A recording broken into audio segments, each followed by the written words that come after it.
If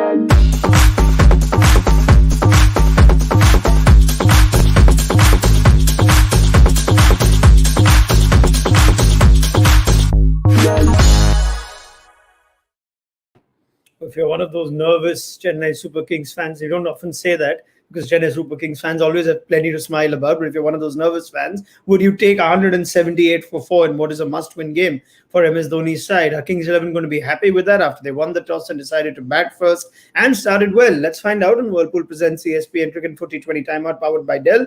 Deep Das Gupta has watched that innings, so let me ask him now, what kind of score is 178, Deep? I think 178 is a good score.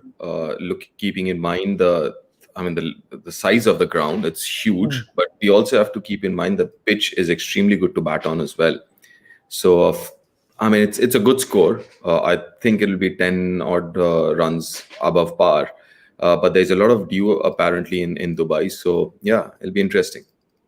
That KL Rahul innings, it seemed like he decided to play a different role, a different pace, more the accumulator, and just when he thought he's about to go big, he fell in at least an over or so. Then, what did you make of what KL Rahul set out to do that innings? I think the idea is obviously he wanted to bat deep, right? He wanted to go in till the 17th, 18th over, which he kind of managed to as well, but couldn't finish it off as you mentioned, because from the other side, to start off with, Mayank looked brilliant. Then Mandeep came in. Mandeep took over that role, what Mayank was doing. Then Nicholas Puran came in. So I think the idea that KL had, I believe, was to hang in there till the end and then go after in the last 3-4 overs, which unfortunately got out before that. Would you have liked to see him go hard a bit earlier, though, given that they did have wickets in hand? Yeah, if you look at what Mandeep got out in the 12th over, it was 94, right? So you're looking at maybe 180, 185. So in the end, maybe they could have got 10, 15 runs more. Keeping in mind where they were in that 12 over, period. So I think, yeah, maybe just a little bit, but, some of the shots he played was exquisite, man. That class act. Does it give you the impression there's a bit of nerves going on? Rahul took this call looking at the situation and where his team is on the points table, that freedom he chose to just hold on to.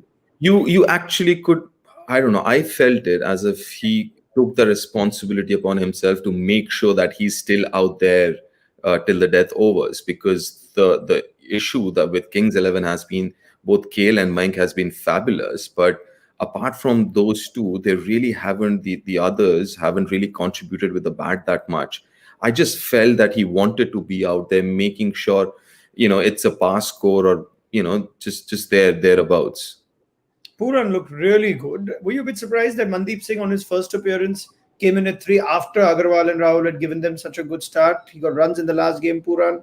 Imagine what would have happened if he would have faced another 20 balls. Listen, I think pre-match also I mentioned this. I would like to see Puran at number 3. Also the fact that he's a left-hander and he's a complete batsman. He's not somebody who can only play one-dimensional. So he has other abilities as well, plays the spin very well. So ideally speaking, I would like to see Puran at number 3 in that batting order. But again, Mandeep maybe had a job to do. Maybe his job was to come and kind of, express himself, bat freely. But ideally speaking, I would like to see Puran there. Yeah, it was a neat little cameo by Mandeep Singh, so give him credit for that. Puran came in at 4, and it looks like Glenn Maxwell's been chosen to do the finisher's job, even in that small 7-ball inning. It's not like I want to always go after Glenn Maxwell, but you could sense a sense of frustration building in Maxwell. Yeah, it's surprising. It's extremely surprising because last couple of years, if you look at Maxwell and his performance when he's playing for Australia, they've been phenomenal. Listen, before the tournament started, his last game, he got 100 against England. And then you see him in IPL and he looks like a different batsman. I don't know. I'm a little surprised with his approach because I thought he's going to be brilliant. He's in form. He's batted very responsibly for Australia in the last couple of years now. But again, I don't know, something happens to him when he comes to IPL. Let's talk about Chennai's bowling now. Shardul Thakur only second game and 2 wickets and 2 balls that perhaps have given CSK a score that was maybe 10-15 short, like you said. So Shardul Thakur turning out to be a decent option at the death for MS? Yes, he's been a death over bowler for a while now. He's done that job before for various franchises, and and something that he, I guess, kind of wants to do as well. And a very good over, the 18th over, very what 2 wickets and only 3 runs. I think that, as you mentioned, ended up being very very important for CSK. Dhoni didn't give Deepak Chahar his fourth over. Surprised by that? Not really surprised by that, because I think death overs, they've got these two bowlers who are assigned to bowl the death overs, Bravo and Shardul. So I'm not really surprised. We've seen this before. How many times have we seen he's got I mean, bowlers like Harbhajan, who's just bowled 1 over. I Yeah. remember there was this game where Ashwin played and didn't bowl an over. Right. Let's look ahead to the chase now. So much reliance on their top order. Would you change things up? Would you like to see Raidu come in ahead of Yes. us? Yeah. Yes, I've mentioned this before. I would like to see Raidu, because also Watson Raidu, their opening pair did very well last season when they were opening together. So there is that partnership there which is existing, and also Faf. I believe he's a brilliant batsman. He's the CSK batsman who's in form. Unfortunately, ran himself out in the last game, but he's someone who can control that innings. So I would rather see him at 3 than open the innings. What about getting creative with this batting order? We know what happens to CSK. We know that Dhoni plays a certain way. Jadeja and Kedar Jadhav seem to play a similar way. Can they get a bit creative? Can they push Sam Curran up?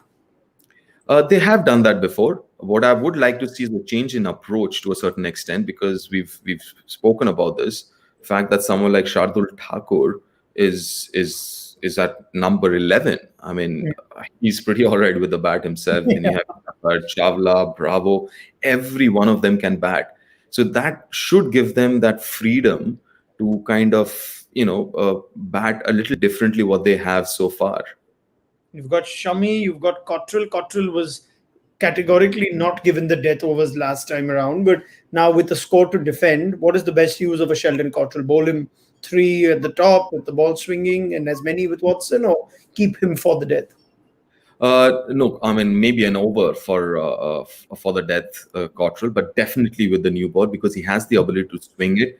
Not that the bowlers have got a lot of swing in these venues rather. So yeah, Cottrell definitely with the new ball, but just in case, keep an over for the death. Then now they have Chris Jordan, who's a death over specialist. So that kind of gives more elbow room for KL Rahul to kind of play around with the bowlers. And how would you like to see him use the left arm spinner? Harpreet Brar is playing his first game. Does he come in the power play? I wouldn't put him in the power play unless there are quick wickets, a couple of quick wickets, then you put him there. Ideally, kind of ease him into like the 7th overs is statistically kind of relatively the easiest over. Kind of ease him into the 7th over and then see where he goes. But this surface, more than the surface, and the ground should help the spinners, because it's like massive. And also one side is 81 meters long. So I think that will be again a very, very important aspect in terms of which bowler bowls from which end.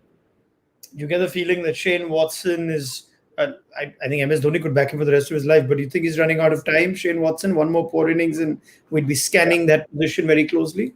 Yeah, and also keeping in mind the overseas options that are waiting in the bench. You have someone like Imran Tahir waiting in the bench, right? Yeah. So and also in terms of openers, you have someone like Gaikwad who's there, he's a good opener, second highest run getter in said Mushtaq Ali last season. And also, as you mentioned a while ago, being creative, maybe think a little outside the box. Maybe get someone like Karan or someone to open if you have that kind of depth in your batting. Yeah. Why not get some other options as well? But yeah, as far as today is concerned, yeah, I mean, I'm sure Shane Watson would be in a little bit of a pressure. But mind you, it's a great surface to bat on. Yeah, good surface to bat on. What's the gut feeling? CSK to get this and keep things alive, or I mean, still a long tournament, but just in terms of the move. When they're chasing down 178, I think Shane Watson has to fire. I think the opening play, especially Shane Watson, if he fires, then I think that puts them in a very good position to go on and chase this. But I think they have struggled a little bit with their top order, and the game that they won, it's actually their top order. Faf scored runs, Raidu scored runs. So bottom line, it's the top order. If they fire, they're very much in this game. All right, let's see how things go. Thank you, Deepdas Gupta. We'll pick up this conversation at the end of it. It should be a very important, very interesting 20 overs, given where both these teams are on the points table. And we'll join you for a post-match analysis on Whirlpool Presents ESPN Cricket Info T20 Timeout, powered by Dell. CSK have 179 to chase.